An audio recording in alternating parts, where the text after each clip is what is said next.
हरियाणा के चुनाव में इस बार कांग्रेस जिस तरह से हारी है और आखिरकार उसके हार की वजह क्या है, ये सबसे पहले बीजेपी की जीत को देख करके ही समझा जा सकता है।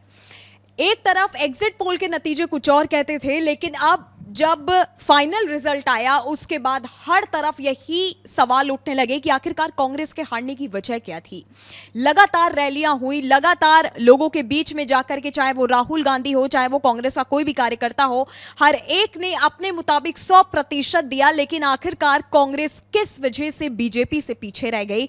और ये पहली बार ऐसा हुआ है जब किसी कार्यकाल में तीसरी बार कोई सेम पार्टी जीत करके हरियाणा में दोबारा आई है। एक तरह से कह सकते हैं कि हरियाणा की जनता ने कांग्रेस को एकदम से इनविजिबल अपने सामने कर दिया, नकार दिया कि हमें कांग्रेस नहीं बल्कि हमें बीजेपी ही चाहिए। बीजेपी के कई फैक्टर आपको मालूम होंगे, उन पर भी बात करेंगे, लेकिन सबसे ज्यादा बात करना जरूरी है कि आखिरकार कांग्रेस की इतनी रैलियों के बाद भी, कांग्रेस के इतने वादों के बाद भी, जहां पे राहुल गांधी जलेबी फैक्ट्री लगाने का वादा भी कर चुके थे, किसी दलित के घर में जाकर के किचन में उन्होंने खाना भी बनाया, लगातार अपने एक्स पर उन्होंने तमाम तरह की बातें कही, लेकिन आखिरकार कांग्रेस क्यों हार गई, उस पर चर्चा करेंगे। मेरे साथ प्रकाश जी मौजूद है। प्रकाश जी, जिस तरह से कांग्रेस को हार मिली है वो एक तरह से बहुत बुरी हार है। कहते हैं कि जीती हुई बाजी वो हार गई। बस कहते ना कि जीत की लाइन छू ही रही थी कि उसी दौरान बीजेपी ने ऐसा पासा पलट दिया कि पूरा का पूरा खेल बदल गया। क्या फैक्टर हो सकता है कांग्रेस की हार का? नंदनी, देखिए, प्रोपेगेंडा, झूठ या फिर जो गलत चीज़ें हैं, कह लीजिए कि कुछ भी बोल देना, मतलब वोट लेने के लिए। जैसे आपने सुना कि खटाखट की बात जो लोकसभा चुनाव के दौरान कही गई, 8500 रुपये आपको मिल जाएंगे। कुछ ऐसी ऐसी बातें जिसका वास्तविक पॉलिटिक्स से और देश के विकास में कोई ऐसी बात है नहीं। मतलब आप बस वोट लेने के लिए कुछ भी बोल रहे हो। आपको पता है, आप ये समझ चुके हो शायद कि लोगों का आप पर भरोसा तो है नहीं, आपके काम करने के तरीके पर, आपकी पॉलिसीज पर। तो क्या कर रहे हो आप लोगों को लालच दे रहे हो। 54 से 99 हो गए, जो कांग्रेस के लिहाज से मैं समझ पा रहा हूं। पॉलिसी एकदम क्लियर है, जाके खुला झूठ बोलना है। जो मुझे लग रहा है कि एज अ पॉलिटिकल पार्टी आपने हिमाचल में भी बहुत सारे वादे किए, आपने कर्नाटक में बहुत सारे वादे किए, आपने लोकसभा चुनाव के दौरान देश में कहा कि 8500 रुपये खटाखट हर महीने। कहां से दोगे वो खटाखट? लोग चुनाव के बाद जा रहे थे, वहां कांग्रेस दफ्तरों में लाइन लगाई है महिलाओं ने कि कहां है 8500 रुपये। तो चुनाव में कही गई बात बस वोट लेने के लिए, वहां फायदा हो गया लोकसभा चुनाव के दौरान। हरियाणा चुनाव के दौरान भी कांग्रेस ने अपनी वही स्ट्रेटजी रखी। हरियाणा में हुड्डा गुट बहुत ताकतवर है। हुड्डा गुट पिता और पुत्र, वही गुट जो है हरियाणा कांग्रेस है अपने आप में। उनके मनचाहे लोगों को टिकट दे दिया गया। साथ ही उन लोगों ने ही तय किया कि कहाँ कौन लड़ेगा। और कांग्रेस में और भी जैसे सीनियर लीडर हों, चाहे रणदीप सुरजेवाला हो, वो चाहे कुमारी शैलजा हो, किसी की कुछ नहीं सुनी गई नंदनी। वहाँ भी लोगों को ज़बरदस्त वादे किए गए, लोगों से फॉर्म भरवाए गए कि जीत जाएंगे तो 100 गज ज़मीन मिल जाएगा, इस सब तरह के वादे, पैसे मिल जाएंगे, इस सब तरह के वादे किए गए। लगातार लोगों के बीच एक नैरेटिव, आपको याद होगा, पहलवान परेशान है, देश की बेटी है विनेश फोगाट। अरे देश की बेटी है तो चुनाव क्यों लड़ रही है? देश की बेटी है, एक पॉलिटिकल पार्टी उसके साथ मंच शेयर कर रही है, वो मेडल हारी है तो अपनी वजह से हारी है, वजन उसका बढ़ा हुआ था। और वो कह रही है कि हमारे प्रधानमंत्री से लेकर सरकार सब पर सवाल उठा रही है। तो हरियाणा के अंदर भी जो लोग विनेश फोगाट के मामले को लेकर, विनेश फोगाट बहन, बेटी, हरियाणा की बेटी, इससे खुद को जोड़ रहे थे, जब उन्होंने देखा कि कांग्रेस बाकायदा इसको पॉलिटिकली इस्तेमाल कर रही है और विनेश फोगाट और बजरंग पूनिया इस्तेमाल हो रहे हैं, उसके बाद जाटों का भी एक वर्ग जो साथ में खड़ा था विनेश फोगाट और बजरंग पूनिया के या कांग्रेस के साथ, वो वर्ग पीछे चला गया। ठीक। दूसरा कारण इन्होंने कहा कि जी किसान परेशान है। जब जब आ गए दिल्ली की तरफ बढ़े किसान, बोले जी किसान परेशान है, किसान बहुत परेशान है। तो किसानों का वो तबका आपको सड़कों पर दिखा नंदनी, जो तबके के पास बहुत पैसा है, बहुत जमीन है और माल बहुत है उनके पास। ये वो मुखर लोग थे, आमतौर पर मैक्सिमम जाट्स थे, जिनके पास बढ़िया पैसा है। मतलब हरियाणा से जोड़कर पिछले कुछ दिनों में जितनी भी कहानी, वो चाहे किसान की कहानी हो, वो चाहे अग्निपथ से जुड़ी कहानी हो, वो चाहे पहलवान की कहानी हो, इन सब में पहले मोर्चे पर जो आपको दिखेंगे वो दिखेगा कांग्रेस स्पॉन्सर्ड कहानी।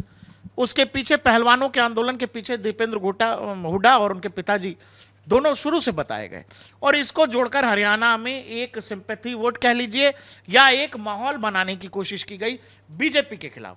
लेकिन जो रिजल्ट्स हैं उसमें यह पता लग रहा है नंदिनी की, जो एक तो चूंकि कांग्रेस ने जाट, ये दीपेंद्र हुड्डा और परिवार जाट है, कांग्रेस ने हमेशा जाट सीएम ही दिया, तो और बीजेपी पिछले 10 साल से नॉन जाट सीएम दे रही है। खट्टर भी नॉन जाट थे और सैनी भी। वहां जो है एक, चूंकि जाटों के पास पैसा बहुत है और कांग्रेस हुड्डा से आगे कुछ देख नहीं रही है, तो एक जो और बहुत एग्रेसिव कैंपेन हो रहा था, वो चाहे पहलवानों से जोड़ करके देख लीजिए या किसानों को लेकर जो स्टांस कांग्रेस का रहा है हरियाणा के अंदर भी और देश में भी। तो हरियाणा के अंदर जो और गैर जातियां हो, चाहे यादव हो, चाहे ठाकुर हो, चाहे ब्राह्मण हो, या फिर और SC ST हो, SC ST 22 से 25% है, जाट भी 20-22% है। तो इन लोगों को ये लगा कि हमारी तो कोई सुनने ही वाला नहीं है। हरियाणा में केवल जाट थोड़ी रहते हैं, जाटों के पास पैसा है, जाटों के पास जमीन है, ये बात ठीक है, बड़े जमींदार हैं, खेती ज्यादा करते हैं, ये बात ठीक है। लेकिन केवल जाट नहीं रहते नंदिनी, जाट 25% है, बाकी 75% दूसरी आबादी है।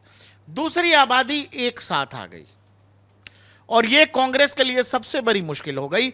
और जाटों में भी वो तबका जो दीपेंद्र हुड्डा गुट के साथ नहीं था, वो तबका जो विनोद फोगाट और पहलवानों ने जो ड्रामा किया है कि आप लोगों की सेंटिमेंट्स का इस्तेमाल अपने फायदे के लिए कर रहे हो।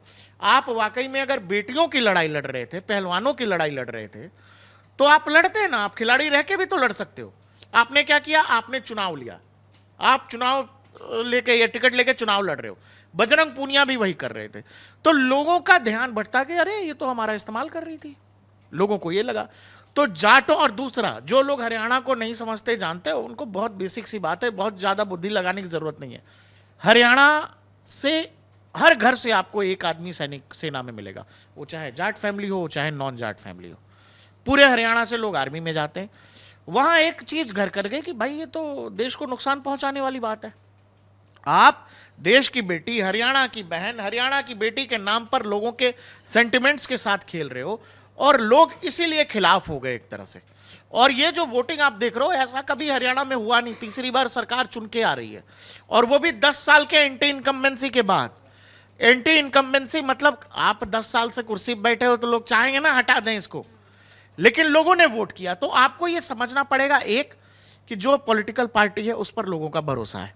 दूसरा, जिन भी लोगों को आपने सामने रखा है और जिनके लिए आपको लगता है कि ये मैदान जीत कर देंगे आपको, उनका जनता में भरोसा नहीं है, लोग उन पर भरोसा नहीं कर रहे हैं। हालांकि प्रकाश जी, कुछ राजनीतिक विश्लेषकों की अगर मैं बात करूं तो उनका यह भी कहना है कि जो कांग्रेस से इस बार हरियाणा में वो टीम वर्क की तरह काम नहीं कर पाई। कांग्रेस कुछ जातिवाद में भी रह गई, और जिस तरह से भूपेंद्र सिंह हुड्डा का अगर मैं नाम लूं, उन्होंने खुलेआम टिकट बांट दिए। बल्कि अगर बीजेपी को आप देखेंगे तो बीजेपी के लिए ये बात कही जा रही है कि बीजेपी ने टीम वर्क होकर के जनता के लिए सोचा। बीजेपी ने कभी भी रैलियों में किसी जाति को एक टारगेट नहीं किया। जबकि आप राहुल गांधी के आप ट्विटर पे भी देखिए, उनके ट्विटर पे ज्यादातर या तो वो मुस्लिम जाति पे या तो वो दलित जाति पे ही कहते रह गए कि हमें समाज में भाईचारा लाना है। कुछ लोगों का यही मानना है कि कांग्रेस अपने आखिरी दांव में इसीलिए फेल हो गई। जिस तरह से कांग्रेस पहलवान का वो करती है, प्रचार करती है, फिर किसानों का प्रचार करती है, इन सारे प्रचारों को वो जनता के बीच में ही ले जाने में फेल हो गई। वो उनको मंच तक भी नहीं सही से रख पाई। अब देखिए कि देश में चुनाव था, हरियाणा का चुनाव था। आप अमेरिका में जाकर देश के बारे में क्या कह रहे हो कि देश का चुनाव मैनेज्ड हो गया, मुझे भरोसा नहीं है। आप जो बातें कर रहे थे वो ऐसा सेंस दे रहा है कि ये देश के लिए ठीक नहीं है। मतलब कोई भी भारतीय जो हमारे यहाँ की बातें आप वहाँ क्यों कर रहे हो? अगर हमारे ही डिस्प्यूट हैं, वो इंटरनल डिस्प्यूट्स हैं, वो आप वहाँ क्यों कर रहे हो? और हरियाणा मैंने बताया कि उस तरह का राज्य नहीं है। हरियाणा के लोगों को या तो कुछ समझ आता है या नहीं समझ आता है, वो बीच में नहीं रहते हैं। तो ये चीज़ भी बहुत बड़ा फैक्टर काम किया। जिस तरीके से राहुल गांधी लगातार जातियों पर बात कर रहे हैं, राहुल गांधी बांग्लादेश पर कुछ नहीं बोल पाए आज तक, लेकिन वो जातियों पर खूब बात करते हैं। वो गरीब, दलित और जाने क्या क्या अपने मन से कहानी बताते हैं। वो बताते हैं कि दलित कुछ अलग तरीके का खाना खाते हैं। भाई, इस देश में मतलब नॉर्थ इंडिया अगर देखेंगे आप, महाराष्ट्र से लेके बिहार और इधर अपना उत्तर प्रदेश तक, ये सब लोग चावल दाल सबके घर में बनता है। वो चाहे दलित परिवार हो या सामान्य परिवार हो, जिसको आप जनरल कैटेगरी कहते हो, बावजूद उन्होंने कहा कि दलितों के घर कैसा खाना बनता है। जो स्टाइल ऑफ कैंपेनिंग था बीजेपी का, एक चीज आप गौर करोगे तो बहुत शांति से काम किया गया वहां पर, और चूंकि जाट बहुत एग्रेसिव हैं हरियाणा में, वो तबका जो कांग्रेस के साथ जुड़ा हुआ था विनेश फोगाट वाले मामले को लेकर या पहलवानों को मामले को लेकर, वो बहुत एग्रेसिव था हरियाणा में, तो वो दिख रहा था। वो एग्रेसिवनेस देख करके एक दूसरी तरफ जो समूह है बैठा हुआ, जिसको साइलेंट वोटर कह सकते हो आप, वो साइलेंट वोटर धीरे से एकजुट हो गया, बिना किसी से बात किए, बिना किसी इंटरव्यू दिए, बिना किसी सोशल मीडिया पोस्ट के, वो एकजुट हो गए। उसमें यादव भी हैं, उसमें ब्राह्मण भी हैं, बाकी वो सारी जातियां इवन एससी एसटी भी नंदनी, और एससी एसटी बड़ी तादाद में है। दलितों का वो वोट बैंक कांग्रेस से छिटका है जो आमतौर पे कांग्रेस के साथ रहता था, और जाटों का भी वो वोट बैंक छिटक गया जिसको ये लगा कि यार ये लोग तो हमारा इस्तेमाल कर रहे हैं। हुड्डा जी के नाम पर आप चलो जी, हुड्डा जी के साथ में ये विनेश फोगाट और पहलवानों का जो पूरा मामला था वो पूरा क्रिएटेड था, स्पॉन्सर्ड था। ओलंपिक में प्रधानमंत्री क्या करेंगे, कोई सरकार क्या करेगी? आपका वजन बढ़ा हुआ था 100 ग्राम भाई, आप अपने करियर में 2 से 3 बार बड़े टूर्नामेंट्स में डिस्क्वालीफाई हुए हो, और आप उस बात को अपने निजी फायदे के लिए किसी और तरीके से प्रेजेंट कर रहे हो। तो हरियाणा की जनता को समझ आया, हरियाणा की जनता को यह भी समझ आया कि इसमें बहुत सारे लोग इंटरेस्ट ले रहे हैं इस वाले चुनाव में। इस वाले चुनाव में अगर कुछ ऐसा जो अभी दिख रहा है वो ना हो के कुछ और होता, तो आगे के लिए बहुत आसान हो जाती उन ताकतों के लिए जिनको लगता है कि भारत में भी बांग्लादेश दोहराया जा सकता है। हरियाणा प्राचीन काल से, महाभारत के जमाने से और उससे पहले से, ये वो लोग हैं जो फर्स्ट लाइन ऑफ डिफेंस कहे जाते हैं।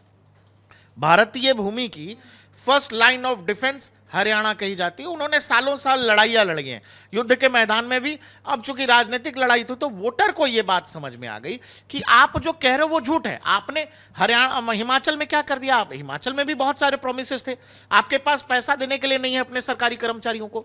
और जो बात आप कह रहे हो कि जी जलेबी की फैक्ट्री यहां हर हलवाई के लग जाएगी, कर्नाटक में है, लगाओ ना वहां फैक्ट्री। आप हिमाचल में हो, वहां लगाओ फैक्ट्री। बाकी देश में भी जहां भी आपकी सरकार है वहां लगाओ फैक्ट्री। तो वेग आप हर चुनाव में आओगे और कुछ भी बोल के चले जाओगे और जनता वोट कर देगी, ऐसा नहीं होता। दूसरा जो कैंपेन ऑफ स्टाइल था इस बार बीजेपी का, वो डोर टू डोर जाकर के लोगों से बाकायदा 1-to-1 कम्युनिकेशन हुआ है कि भाई ऐसी चीज होती नहीं है, आपसे झूठ बोला गया, आपको बरगलाया गया है। 24 के इलेक्शन में भी, लोकसभा में भी वो फिर से आपको वही वाली गोली दे रहे हैं। वो वाली गोली अगर है तो हिमाचल में सब ठीक क्यों नहीं कर लेते? बाकी तो लोगों को समझ आया ये। नहीं तो 10 साल बाद आप बताओ कि मुझे अभी हाल फिलहाल पिछले 10 साल में ऐसी कोई एक कांग्रेस गवर्नमेंट नहीं है जो 5 साल के बाद फिर से रिपीट हो गई हो। जबकि आप, वो चाहे मध्य प्रदेश हो, वो चाहे गुजरात की सरकार हो, वो चाहे आप अभी देख लीजिए हरियाणा हो, ये उस मॉड्यूल पर। और बीजेपी ने यहाँ पर एक ऐसा वोटर वर्ग तैयार कर लिया है, चूंकि कांग्रेस हमेशा जाट वोट पर डिपेंडेंट रही है और उसको लगता है कि जाट पॉलिटिक्स बहुत एग्रेसिवली कांग्रेस करती है। बीजेपी ने नॉन जाट वोटर्स का एक बड़ा वर्ग तैयार कर लिया है जो उसके लिए वोट करने को तैयार रहता है। और जैसे उसको लगता है कि जाट वोट कंसोलिडेट हो रहा है, दूसरी तरफ नॉन जाट वोट भी कंसोलिडेट हो जाता है, जो बड़ी मात्रा में। हालांकि अब जिस तरह से हरियाणा में बीजेपी को जीत मिली है और जीती हुई बाजी कांग्रेस जिस तरह से हारी, उस पर कई लोगों की कई तरह की प्रतिक्रिया है। आपका क्या मानना है? कांग्रेस की हार की सबसे बड़ी वजह क्या है? हमें नीचे कमेंट सेक्शन में कमेंट करके आप बता सकते हैं।